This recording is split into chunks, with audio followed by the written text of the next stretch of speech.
SDV news కి స్వాగతం. నేను సుధా. బులెటిన్ల ముందుగా హెడ్లైన్స్. అమరావతిలో 40,000 కోట్ల పనులకు పచ్చ జెండా. సీఎం చంద్రబాబు అధ్యక్షతన సిఆర్డీఏ సమావేశంలో నిర్ణయం. పక్కదారి పడుతున్న పేదల బియ్యం. 5 టన్నుల బియ్యాన్ని సీజ్ చేసి ముగ్గురుపై కేసు నమోదు చేశామన్న ఏసీపీ కాళిదాస్. పరిశుభ్ర నగరంగా గ్రేటర్ విశాఖను నిలబెడదాం. స్వచ్ఛాంధ్ర కార్పొరేషన్ చైర్మన్ పట్టాభి పిలుపు. దిల్ రాజు బ్యానర్లో మరోసారి త్వరలో ప్రారంభిస్తున్నాం. తిరుమలలో బలగం డైరెక్టర్ వేణు వెల్లడి.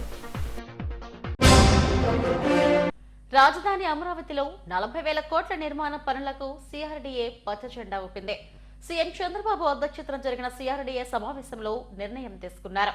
ఈ భేటీలో మంత్రులు Narayana, Payyavula Keshav, CS Vijayanand, CRDA commissioner, ADC, సీఎండీలు పాల్గొన్నారు. 40,000 కోట్ల రూపాయల మేర నిర్మాణ పనులు ప్రారంభానికి అథారిటీ గ్రీన్ సిగ్నల్ ఇచ్చింది. రాజధానిలో నిర్మాణ పనులు దక్కించుకున్న కాంట్రాక్ట్ ఏజెన్సీలకు లెటర్ ఆఫ్ అగ్రిమెంట్ ఇచ్చేందుకు ఆమోదం తెలిపింది. అథారిటీ ఆమోదం పొందగానే ఆయా ఏజెన్సీలతో సిఆర్డీఏ ఒప్పందాలు చేసుకోనుంది. లెటర్ ఆఫ్ అగ్రిమెంట్ పూర్తి కాగానే రాజధానిలో పనులు ప్రారంభమయ్యే అవకాశం ఉంది.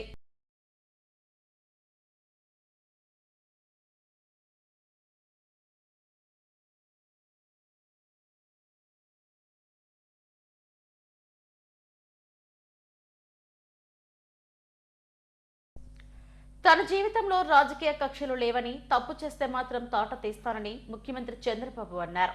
ప్రజాస్వామ్యంలో పార్టీ కార్యాలయాలపై ఎప్పుడూ దాడి జరగలేదని, గత ప్రభుత్వ హయాంలో కర్రలు, ఆయుధాలతో దాడి చేశారని ధ్వజమెత్తారు. అసెంబ్లీలో సీఎం మాట్లాడారు. అటవీ భూములను కూడా ఆక్రమించుకున్న పరిస్థితి గత ప్రభుత్వంలో ఏర్పడిందని తెలిపారు. ఇప్పుడు భూ కబ్జాలు జరగకుండా కట్టుదిట్టమైన చట్టాలు తీసుకొచ్చామని చెప్పారు. 26 జిల్లాల్లో సైబర్ పోలీస్ స్టేషన్లు ఏర్పాటు చేసి భద్రత కల్పించే ప్రయత్నం చేస్తున్నామన్నారు. శాంతి భద్రతల సమస్యలు సృష్టిస్తే ఎట్టి పరిస్థితుల్లోనూ ఉపేక్షించమని స్పష్టం చేశారు. డ్రోన్ల ద్వారా పెట్రోలింగ్ చేస్తున్నామని, నిందితులకు 2-3 నెలల్లో శిక్షలు పడేలా కార్యాచరణ రూపొందిస్తున్నామన్నారు. మహిళలపై అఘాయిత్యాలకు పాల్పడితే వారికి అవే చివరి రోజులవుతాయని హెచ్చరించారు. దాడి చేసి నేను ఆ సమయంలో కేంద్ర హోమ్ మినిస్ట్రీకి ఫోన్ చేసి కంప్లైంట్ చేసి గవర్నర్కి కూడా కంప్లైంట్ చేసే పరిస్థితికి వచ్చాం. అక్కడి నుంచి నేను ఆఫీస్కి వెళ్ళాను.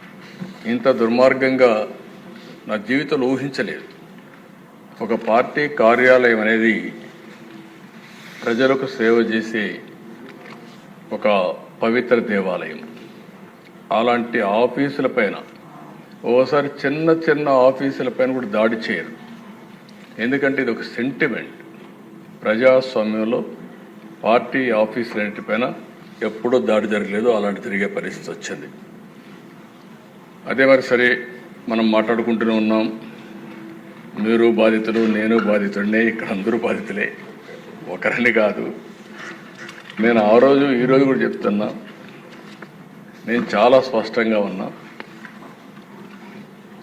రాజకీయ కక్షలతో నా జీవితంలో ఎప్పుడు నేను రాజకీయం చేయలేదు, ఇప్పుడు కూడా నేను చేయను. అదే సమయంలో లా అండ్ ఆర్డర్ సమస్యలు క్రియేట్ చేసే వాళ్ళపైన మాత్రం ఈ ప్రభుత్వం సింహ స్వప్నంగా ఉంటుందని మరొకసారి హెచ్చరిస్తున్నాను. ఎవరైనా కావచ్చు. చరిత్ర ఒకసారి చూసుకుంటే దిశ తెలుగుదేశం పార్టీ వచ్చిందంటే లా అండ్ ఆర్డర్ సెట్ కావాలి. ఈరోజు ఎన్డీఏ ప్రభుత్వం ఉన్నాం. ఎన్డీఏ ప్రభుత్వం కూడా చాలా స్పష్టంగా ఉంది. ఎట్టి పరిస్థితుల్లో లా అండ్ ఆర్డర్ ఉపేక్షించాం, ఎవ్వరు బ్రేక్ చేసినా. అందుకే ఈరోజు మీరు చూసినప్పుడు ప్రత్యేకంగా నేను ఎన్నికలప్పుడు కూడా చెప్పాను, నేను సమస్యల్ని జరిగే లా అండ్ ఆర్డర్ కంట్రోల్ చేయగలుగుతాను. కానీ కొంతమంది గంజాయికి అలవాటు పడి, డ్రగ్స్కి అలవాటు పడి అలాంటి వ్యక్తులు రాత్రి మారిపోతారంటే చాలా సమస్య ఉంటుంది. అడిక్షన్ అయిపోయి ఉంటారని చెప్పి చెప్పాను. అది ఇంకా కంటిన్యూ అయ్యే పరిస్థితి ఉంది. ఏదేమైనా దిశ గంజాయి పైన, డ్రగ్స్ పైన ఉక్కు పాదం మోపాం. ఈగలనే ప్రత్యేక వ్యవస్థ తీసుకొచ్చాం.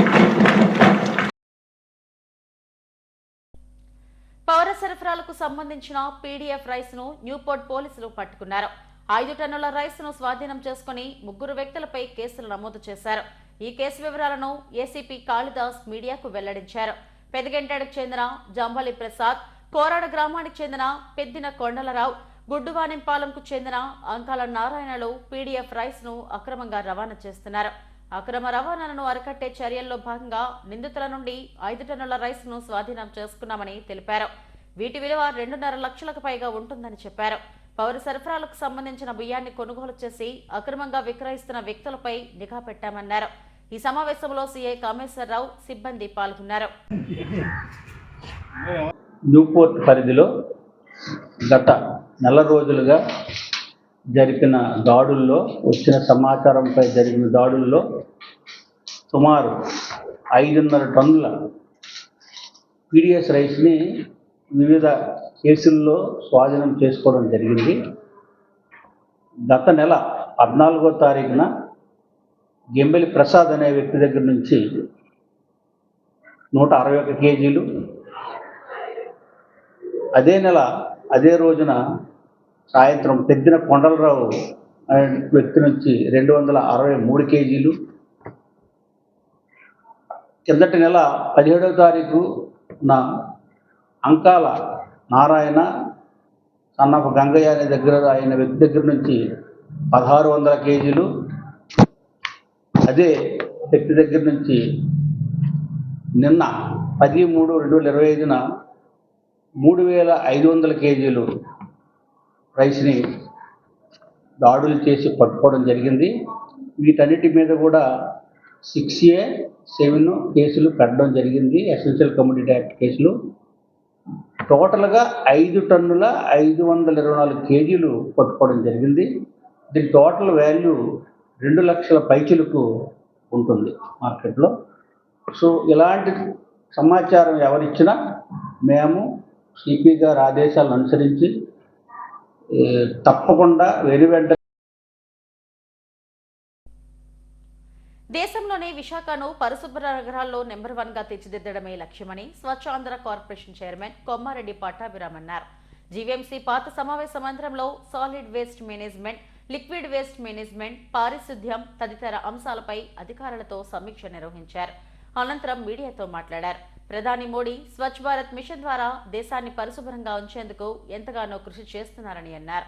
దానికి అనుగుణంగానే ముఖ్యమంత్రి చంద్రబాబు స్వచ్ఛ ఆంధ్ర పేరిట ఎన్నో విప్లవాత్మక మార్పులు తీసుకొస్తున్నారని చెప్పారు. ప్రతి నెల స్వచ్ఛాంధ్ర కార్యక్రమాన్ని నిర్వహిస్తున్నామని చెప్పారు. ప్లాస్టిక్ రహిత నగరంగా తీర్చిదిద్దేందుకు కృషి చేస్తున్నామన్నారు. వ్యర్థాల నిర్వహణ, పారిశుద్ధ పనులపై ప్రత్యేక దృష్టి సారించామని తెలిపారు. నగరంలో 1100 టన్నుల చెత్తను తరలించేందుకు చేసిన ఏర్పాట్లు సత్ఫలితాలనిచ్చాయని అన్నారు. స్వచ్ఛ ర్యాంకింగ్ లో నెంబర్ 1 గా తీర్చిదిద్దేందుకు కృషి చేస్తున్నామని చెప్పారు. గత ప్రభుత్వం చెత్తపై కూడా పన్ను వేసి చెత్త ప్రభుత్వంగా మారిందని, అందుకే ప్రజలు గుణపాఠం చెప్పారని విమర్శలు గుప్పించారు. స్వచ్ఛాంధ్ర కార్పొరేషన్ ద్వారా పచ్చదనానికి, పరిశుభ్రత, పర్యావరణ పరిరక్షణకు అధిక ప్రాధాన్యతమిస్తామని తెలిపారు. ఈ సమావేశంలో TDP floor leader Peela Srinu, Janasena floor leader Bisetti Vasanthalakshmi, BJP floor leader Gankala Kavitha తదితరులు పాల్గొన్నారు. దాని నుంచి ఒక శాశ్వత పరిష్కారాన్ని ఇవాళ చంద్రబాబు నాయుడు గారు దానికి సంబంధించి అందించడం, అదేవిధంగా చెత్త మీద పన్ను వేసినటువంటి గత ప్రభుత్వం చెత్త ప్రభుత్వాన్ని ప్రజలందరూ కూడా దాన్ని ఈ రోజున చెత్త కుండీలో విసిరేసి సొల్యూషన్స్ పైన పెద్ద ఎత్తున వారు దృష్టి పెడుతున్నారు. కాబట్టి ఖచ్చితంగా భవిష్యత్తులో ఆంధ్ర రాష్ట్ర బడ్జెట్లో రెవెన్యూ ఫ్రమ్ వేస్ట్ అనేటటువంటి ఒక కాలం కూడా, ఒక ఎంట్రీని కూడా మనం చూస్తాం. విశాఖపట్నంలో కూడా ఇప్పుడే నేను ఇక్కడ ఉన్నటువంటి అధికారులకు చెప్పడం జరిగింది. రీసైక్లబుల్స్ని ఏ రకంగా మనం బయటకు తీసి వాటి ద్వారా విశాఖపట్నం కార్పొరేషన్కి కూడా కొంత ఆదాయాన్ని సమకూర్చుకునేటటువంటి విధానాన్ని మీరు అవలంబించాలని చెప్పి ఇప్పుడే అధికారులకి ఒక దిశానిర్దేశం చేయటం జరిగింది. వారందరూ కూడా రాజీ పడిన విధంగా గౌరవ ముఖ్యమంత్రి గారు, ఉప ముఖ్యమంత్రి గారు అందరూ కూడా ప్రణాళికలు సిద్ధం చేసుకుని ముందుకు వెళ్తున్నారు. కాబట్టి ఈ అన్ని అంశాల మీద కూడా దృష్టి పెట్టాం.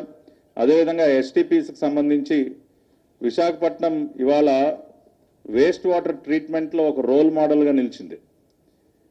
గతంలో చంద్రబాబు నాయుడు గారు ప్రభుత్వం తీసుకున్నటువంటి చొరవతో ఇక్కడ ఉన్నటువంటి పరిశ్రమలకి టెరిషరీ ట్రీట్మెంట్, టెరిషరీ అంటే వేస్ట్ వాటర్ని మనం ఆల్మోస్ట్ త్రాగునీరు స్థాయికి తీసుకువెళ్ళి ఇక్కడ ఉన్నటువంటి పరిశ్రమలకి ఆ వాటర్ని అందించడం ద్వారా ప్రతి సంవత్సరం కూడా 30 కోట్ల రూపాయలు దాదాపు గ్రేటర్ విశాఖ మున్సిపల్ కార్పొరేషన్కి డ్రైన్.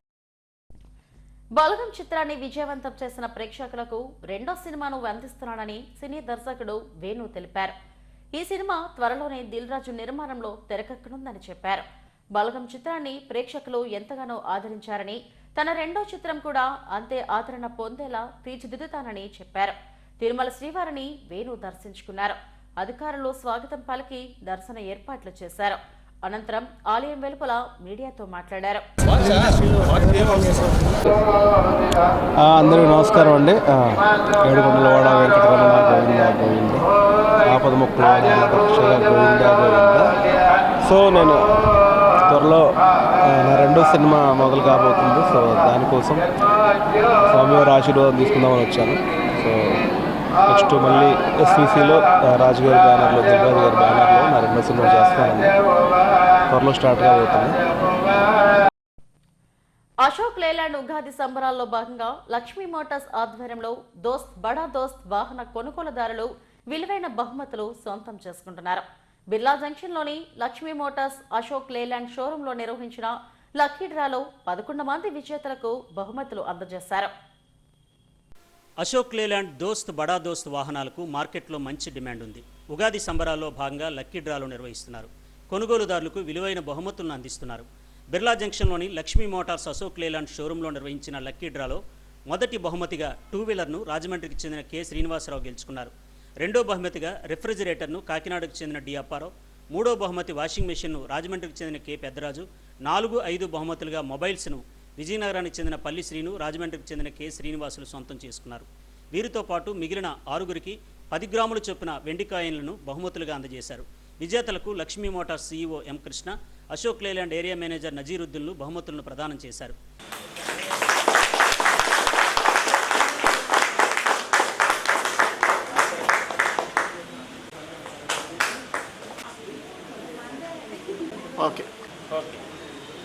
ఉగాది సంబరాల్లో భాగంగా తమ విలువైన కస్టమర్లకు విలువైన బహుమతులు అందించాలన్న ఉద్దేశంతో లక్కీ డ్రా నిర్వహిస్తున్నామని Lakshmi motors CEO M Krishna తెలిపారు. 11 మంది కస్టమర్లకు బహుమతులు అందజేశామని, ఈ నెల 31 వరకు లక్కీ డ్రాల ద్వారా బహుమతులు అందజేస్తామని అన్నారు.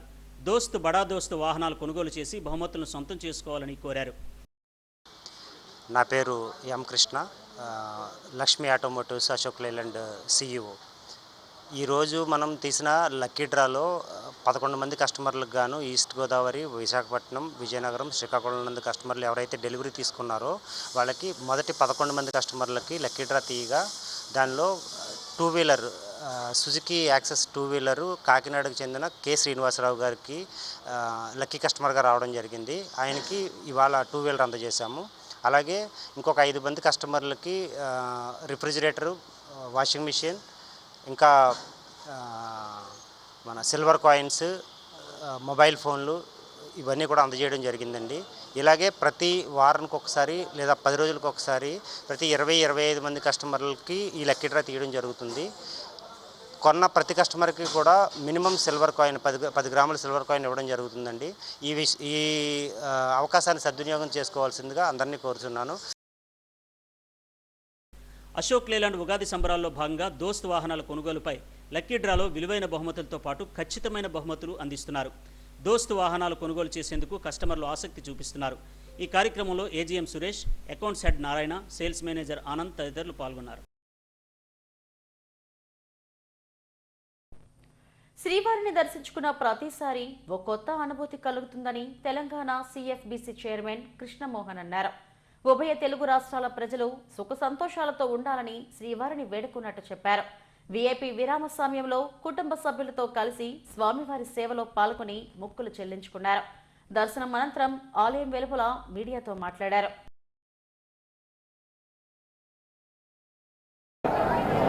ప్రాతకాల ప్రత్యేక దర్శనంలో స్వామివారిని మా సతీమణి సుధశ్రీ, మా కుమారుడు ప్రహ్లాద్ మోహన్తో కలిసి చేసుకోవడం జరిగింది. చాలా కాలం తర్వాత స్వామివారిని వారి సన్నిధానంలో గడిపేటటువంటి ఒక మహత్తరమైనటువంటి అవకాశం నాకు వచ్చింది. ఇది చాలా సంతోషంగా ఉన్నది. ఈ ఏడుకొండల వెంకన్నను దర్శించుకోవడానికి ఎప్పుడు వచ్చినా నా జీవితంలో చాలా గొప్ప అనుభూతులు కలుగుతూ ఉంటాయి. అలాగే ఇవాళ తెలంగాణ రాష్ట్రంలో కూడా చాలా పరిణామాలు కనబడుతూ ఉన్నాయి. అక్కడి రాష్ట్ర ప్రజలు ఇక్కడి రాష్ట్ర ప్రజలు సుఖశాంతులతో ఉండాలని చెప్పి కోరుకోవడమే కాకుండా ఆ భగవంతుడిని నేను చేసేటటువంటి అన్ని కార్యక్రమాలు నిర్విఘ్నంగా ముందుకు పోవాలి. నేను ఏదైతే ఒక ఆశయం కోసం బ్రతుకుతున్నానో ఆ ఆశయ సాధనలో భగవంతుని యొక్క సంపూర్ణమైనటువంటి ఆశీస్సులు ఉండాలని, ఆ విధంగానే మా సతీమణి, మా కుమారులు, మా అన్నదమ్ములు, మా తల్లిదండ్రులు అందరూ కూడా సుఖశాంతులతో, బంధుమిత్రులు అందరూ కూడా ఉండాలని చెప్పి భగవంతుని కోరుకోవడం జరిగింది. దుర్గానగర్లోని విజ్ఞాన భారతి హై స్కూల్ వార్షికోత్సవం ఘనంగా జరిగింది. Bharatiya Vidya Kendram central office director Buddha Lakshminarayana, N స్వర్ణలతలు అతిథులుగా హాజరయ్యారు. Round table vice chairman Dushyant Rathe అధ్యక్షతన వేడుకలు జరిగాయి. విద్యార్థులు ప్రదర్శించిన సాంస్కృతిక కార్యక్రమాలు ఎంతగానో ఆకట్టుకున్నాయి. విజేతలకు బహుమతులను ప్రదానం చేశారు. ఆధ్యాత్మికత, నైతిక విలువలతో కూడిన విద్యను విజ్ఞాన భారతి స్కూల్లో అందిస్తున్నామని వక్తలు అన్నారు. అత్యుత్తమ ప్రమాణాలతో విద్యను అందిస్తున్నారని, విద్యార్థులు చక్కగా చదువుకొని వృద్ధులకి రావాలని ఆకాంక్షించారు. ఈ కార్యక్రమంలో correspondent Ravikumar, president Shyam Kumar, principal Mahalakshmi తదితరులు పాల్గొన్నారు. మహిళా దినోత్సవం సందర్భంగా ఇక్కడికి విచ్చేసినటువంటి ప్రతి ఒక్కరికి కూడా పేరు పేరున మహిళా దినోత్సవం శుభాకాంక్షలు. చాలా సంతోషం. దుర్గానగర్ స్కూల్లో వార్షికోత్సవ కార్యక్రమంలో ఈరోజు నాకు అవకాశం కలిగిందండి. భారతీయ విద్యా కేంద్రం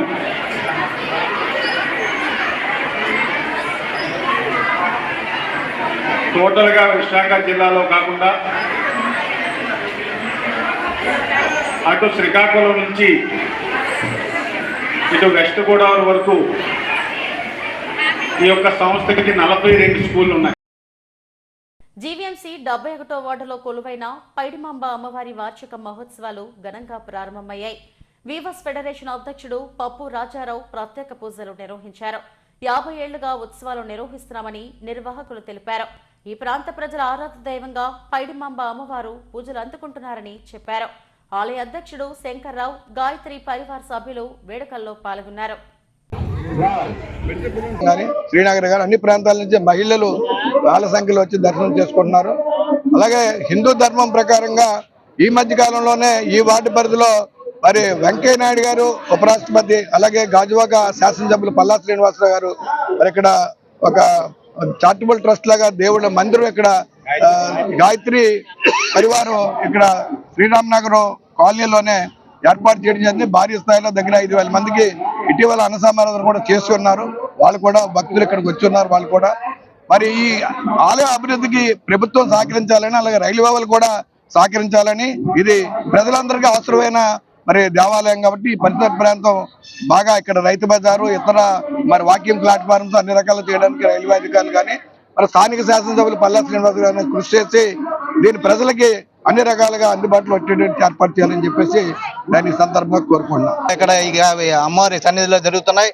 దీనికి అనేక గ్రామాల నుంచి భక్తులు 50 మంది కూడా విశేషంగా వచ్చి అమ్మవారిని దర్శించుకుంటున్నారు.